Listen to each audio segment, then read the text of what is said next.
Hind news 24/7 में आप सभी का स्वागत है। कांग्रेस को लेकर गुलाम नबी आज़ाद का नया बयान सामने आया है। गुलाम नबी आज़ाद ने कहा, अगर पार्टी में चुनाव नहीं हुआ तो कांग्रेस 50 साल तक विपक्ष में ही रहेगी। कांग्रेस पार्टी के वरिष्ठ नेता गुलाम नबी आज़ाद ने एक बार फिर से पार्टी के भीतर की अनियमितता को लेकर सवाल खड़ा किया है। उन्होंने कहा कि पार्टी में अध्यक्ष पद पर नियुक्त होने वाले नेता को संभव है कि 1% भी समर्थन न प्राप्त हो।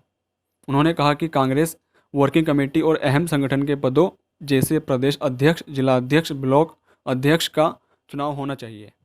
यही नहीं, आज़ाद ने कहा कि जो लोग इसका विरोध कर रहे हैं वे अपना पद खोने से डरते हैं।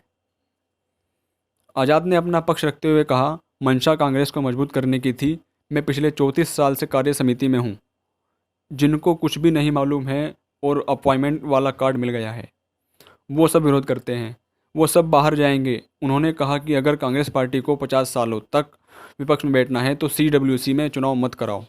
मुझे इससे क्या फ़ायदा है, हमारा रिश्ता गांधी परिवार से पारिवारिक है। उन्होंने कहा, कोई भी कांग्रेसी जिसको कांग्रेस में जरा सी भी रुचि होती वो तो हमारे प्रस्तावों का स्वागत करता, लेकिन कुछ लोग हमारे प्रस्ताव का विरोध करते दिखे। हमने कहा था कि प्रदेश, जिला, ब्लॉक आदि के अध्यक्ष की नियुक्ति के लिए चुनाव होना चाहिए। गुलाम नबी आज़ाद ने कहा, जब आप चुनाव लड़ते हैं तो कम से कम 51% लोग पक्के साथ होते हैं और आप पार्टी के भीतर केवल 2 से 3 लोगों के खिलाफ चुनाव लड़ते हैं। एक व्यक्ति जिसे 51% वोट मिलेंगे, अन्य को 10 या 15% वोट मिलेंगे। जो व्यक्ति जीतेगा वह अध्यक्ष बनेगा। इसका मतलब है कि 51% लोग उसके साथ हैं।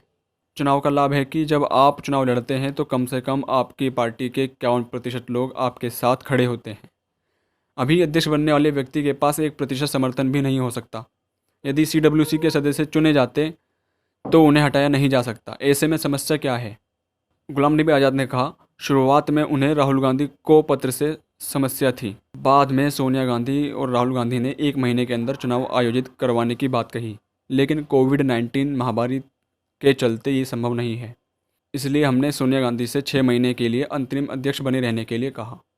इसी तरह की लेटेस्ट खबरों के लिए हिंद न्यूज़ 24/7 के साथ जुड़े रहिए।